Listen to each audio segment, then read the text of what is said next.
All right, welcome back here on Live Impact News on WCNC Plus. I'm Nick Sturdivant. Carlene is also here in studio with me. So we have a special guest here on Live Impact News. Really special story here. A daughter's love and a father's legacy, all inspiring this movement. Creating a nonprofit born from personal experience with a mission to help support caregivers, and she's building a space in a community that is special, that impacts so many people. When you talk about caregivers, when you talk about folks who are taking care of their parents, their loved ones, really special. We have Dayna Wade here in studio, founded Percy's Village. Thank you for stopping by in studio. Thank you for having me, Nick. Yeah, thank you. Yeah, it's a story. When I reached out and I read your story, I thought about my mom. My mom was a caregiver. I was in college, and she held down the fort, taking care of my grandmother with dementia, and my aunt, her sister, who had Down syndrome. Yep. And yeah, full-time job, and that's a full-time job on top of having a full-time job. Right. We're going to kind of jump all over the place, but how do you put that in context for folks? Well, first of all, I don't think we talk about it enough. Yeah. You know, there's so many people out here that have taken on the responsibility of being a caregiver and don't even think of it as having taken on a responsibility. For many of us, especially when it depends, and when we're looking at kind of where we come from, so in context, culturally, it's just something that we do. Right? Yeah. And so my family, for example, we had a cousin Liz. Yeah. And she came all the way to California from Alabama, and she moved and she lived with us. I can't remember a time that we didn't have this cousin Liz who lived with us. And she just became the family caregiver for my grandparents. Yeah. And, you know, we are in a time now when the dynamic doesn't always look like that anymore. You know, the family from, Timbuktu doesn't always come and move in and live with the family and be that support that caregivers need. And so, working to create a village is what I'm doing. And that's why I started this nonprofit in honor of my dad, who was the ultimate caregiver in my heart. Oh man, let's start from the beginning. Grew up in California, San Jose, the Bay Area. The Bay Area, yes. But what do you remember from your childhood? I feel like we all have these core memories from our childhood. What do you remember from your childhood? Well, it's funny that you mentioned core memories because those, my mom has Alzheimer's, right? And so these core memories are what I'm learning are really the things that kind of keep us moving along. And for me, core memories is a significant part of my life because those are the things that my mom remembers. And so the core memories for me are growing up in a village. So we had a village there. We didn't even know we were creating a village at that time, but my grandparents were very heavily into the church. And so that church family was our village. And so our door was always unlocked. I grew up really just kind of living with my grandparents for the most part. And, Same. Yeah, right? My parents were always around, but the house, it's kind of like the home place, right? And that's where our village was created. And so I grew up with that model. And so when my parents moved here to Charlotte, all the way from California, they didn't take their village with them. They created their own form of a village here in Charlotte. And so I grew up learning how to form these relationships and make these connections and build this community. Wow. And so it came very natural to me to do that, especially when my dad passed away. Yeah. The beautiful folks you see there on your screen is Dayna's parents right there. You can see it right there, Dayna, on the screen, right? Yes. Oh, how beautiful. Thank you. Oh, man, beautiful family. You say your dad was a caregiver. Yes. Talk about that journey. The ultimate caregiver. Well, my mom was actually in a very tragic car accident back in 1989. And it was at that point where she, developed a traumatic brain injury and was really came out of this accident is kind of a miracle story. So from that accident, she had a testimony. I mean, she was in a coma for months, had to learn how to literally do everything over again. And it was just me and my dad for the most part. And so, he became a caregiver for a small child, the primary caregiver for me, and then also the primary caregiver for my mom when she came home from the hospital. And I was able to unfortunately see the what happens to someone when they have a traumatic brain injury and then they have to learn how to do everything over again, and how much support that those people actually need. And so my dad just provided that for my mom. He was that person. And at that time, I think that he did have some idea that, from what the doctors told them at the time. I was really little, but I've learned later in life that there was some concern that this was going to, be something that we would see the effects of later on in life. And that it would eventually develop into dementia. Yes. Oh, wow. Okay. And so when my mom was diagnosed with like early onset dementia, first mild cognitive impairment, then kind of this early onset dementia, and then later on ultimately an Alzheimer's diagnosis, it was a surprise to a lot of people in our circle, but not so much to my dad. My dad kind of always was the caregiver since 1989, right? He was the one who just really kind of took on that responsibility of helping my mom with everything, because again, she had to learn how to do everything over again, and she was a different person after that accident. And so, he never thought twice about it. He led with love, and he was also the type of caregiver that I've learned that I can't be. So I'll tell you a little bit about that. He put everyone first. That was just his nature. And what I learned from that was that you can't pour from an empty cup, right? As a caregiver, it's actually very easy to neglect yourself. And, my dad was caring for everybody else. And, he was the healthy one. He was the healthy one out of the two. And that's why I moved here to Charlotte to take care of him as he took care of my mom. And so, ultimately he ended up his health started declining as a caregiver. And I was shocked to learn just the statistics on how many caregivers pass away before the person that they're caring for. Oh, wow. It's a Stanford University did a study, it's 40%. And that's startling, right?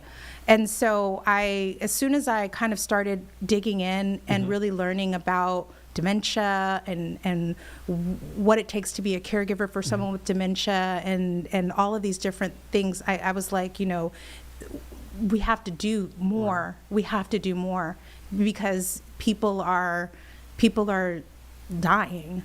That are the lifeline of our communities, which are our caregivers. What do you remember most about your dad? I see we had some shots of your dad, and I saw the video of your father singing. Oh, yes. The microphone and the guitar. Oh, yes. Guitar, as we say here. Guitar. Yeah, that's what he called it. He uses his guitar. Yeah. What do you remember about your dad? What sticks out when you think about Percy? Oh, wow. Well, my dad was a musician. Yeah. So he was a singer. He was a bass player. He was a guitarist. And, having music around in my household. A great smile. Oh my God. And that great smile, right? We're still showing some of these pictures. Great. Oh yeah. That's Percy there. And so, he just was this laugh. If I have some videos I'll show you later, but his laugh was just infectious, He just was always smiling, always laughing, always joking, and always playing or singing music. Music was a big part of our lives, and what I learned through that is that being a primary caregiver for someone who has Alzheimer's disease, that music kind of keeps us going. Yeah. You know, always having that type of arts element to our lives. But if it's not some music playing, or we're singing songs, or we're, you know, going out in the community and attending, you know, plays and listening to music and live concerts and things like that, those things bring my mom to life. So despite her illness, she is so very active and so happy. And I think that my dad gave that gift of music to us because he was the ultimate musician, you know, like my mom and I sing a little bit here and there, but he was really the talent. And your father passed away in 2024? Yes, just in December of 2024. Wow, so recent, very recent. Very recently. So I'm, you know, I'm in a grief process at the same time. And so it's, you know, really kind of talking about this and sharing my story and elevating Percy's Village really actually helps with the grief of suddenly losing someone. That, again, my dad was the healthy one. Yeah. So it was very unexpected. How do you start Percy's Village, help other folks, and then go through the grieving process? Because that's tough. Yeah.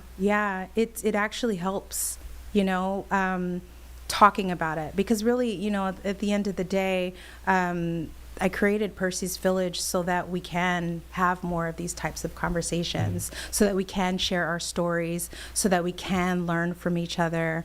I moved to Charlotte not too long ago, and I started immediately meeting people and talking to people while my dad was alive, because I did not really know what was happening to him until I got here. And then when I got here, you know, boots on the ground, and I was like, whoa, we've got to do something about this. Where are the resources? Where's the support that I need to support my dad?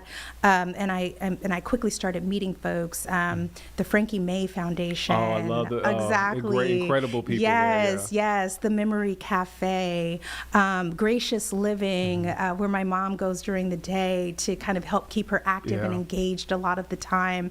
Just meeting people out in the community that are doing things like this helps me. Are currently helping me with my grieving process. And then Percy's Village is another one of those organizations that's now helping me with my grieving process. You provide support for caregivers, but also, I voiced the story that's going to air later. I want to give credit to Pierre Simmons, incredible photojournalist.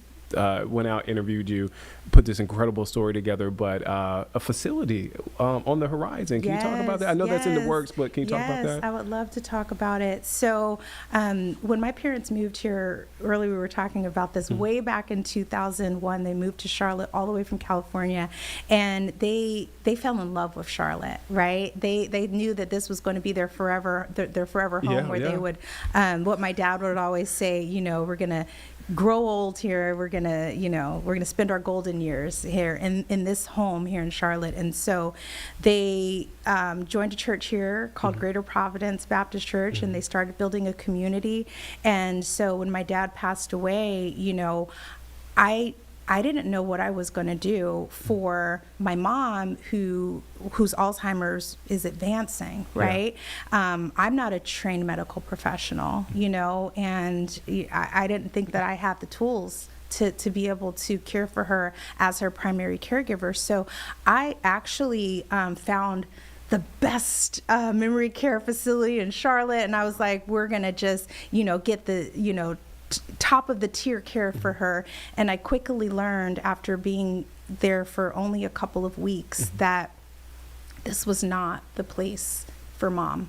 This was not the type of support that she needed. It was not personalized at all. I don't know if the people had the resources or the time or the energy to even really know who my mom is, and or the bandwidth bandwidth. A lot of times that's what it is. You know, we see a lot of overwork and underpay in care, in just caregiving in general, out in these institutional facilities. And, you know, for me, it just wasn't the right fit. And so I decided that I needed to create that for us. You know, what made sense? What was the type of environment that felt safe dementia-friendly, so really catering to people who, I mean, look, Yeah. a lot of seniors have got dementia, Yeah. right? Like, I come across someone every day, I'll share my story, and they'll say, oh, my mom has dementia, my dad has Alzheimer's. And I'm like, what is happening here? Like, why is this so common now? It's kind of scary. It is. and so really what I learned from just kind of this commonality that we all have, I'm a career educator, as is my mom. My mom was a teacher for over 40 years. Wow. I've been a teacher for over 20 years. And as a career educator, it's my kind of go-to to learn. Right? I just want to learn, and I want to learn so that I can help other people. That's just kind of what I've always done. And so to create a space for my mom that she lives in and has around-the-clock care. Yeah. That's great, right? But at the same time, having other people come into that space to become an administrator and to get fully licensed and to learn everything that I can about how to be a support system for other family caregivers is just what I knew that I needed to do. Yeah. So for us, it's about, having these conversations, finding a good fit. So it's not a one-size-fits-all, right? So my 4-bed dementia-friendly care home might not be the best fit for maybe someone who isn't as active, for example, right? And that's okay, because there are elements of Percy's Village Senior Care that don't necessarily involve moving into our family care home. You can come and you can get workshops and training on how to be a stress-free caregiver, right? Awesome. You can come and you can bring your senior or your loved one to our day program and come out with us to field trips and do community outings and things like that. Or you can come and learn more about what it might look like for your loved one to live in our family care home, because we have 24/7 around-the-clock care. We have an amazing team of caregivers who, have become like family, because it really is creating a village. And so we're going to start accepting applications just in time for the holidays. Wow, okay. And so, please reach out, percysvillage.org. We're on Facebook, we're on TikTok, we're on Instagram. Yeah, you have to be on everything. Yeah. We really want to meet people, and we really want to find this first village. This is only the beginning for us, and I'm excited about getting more seniors into our very first senior care home. What do you tell folks who live with regrets? I talk to my mom often. She took care of both of my grandparents, but my grandmother specifically, who had dementia for over a decade, 15 years. Saw her every day, was very diligent. She doesn't have any regrets, certainly. I have regrets because my grandmother developed Alzheimer's as I was a teenager. And into my 20s, I was in college. I was running away from that. I didn't want to deal with that. I'm a teenager. I'm an adult. I was in my mid-20s when she passed away. I didn't want to deal with that. I'm living life. That's sad. I don't want to. But I look back and I'm like, man, I wish I would have spent more time. I spent enough, but I didn't do the most. Yeah. What do you tell folks? Oh my goodness. Well, I have regrets. Yeah. So I tell myself. I tell myself, you don't know what you don't know. And so, one of my biggest regrets is that when I moved here to Charlotte just a couple of years ago, and I saw my dad giving his all for my mom, I would tell him, hey, Daddy, let me help you. Right. Let's get some caregivers coming into the home to support you. And sometimes that's kind of like a thing that the older generation, they're not interested in that, right? And so I, really kind of fought. We kind of went back and forth about this, and finally we were able to start bringing the care into the home.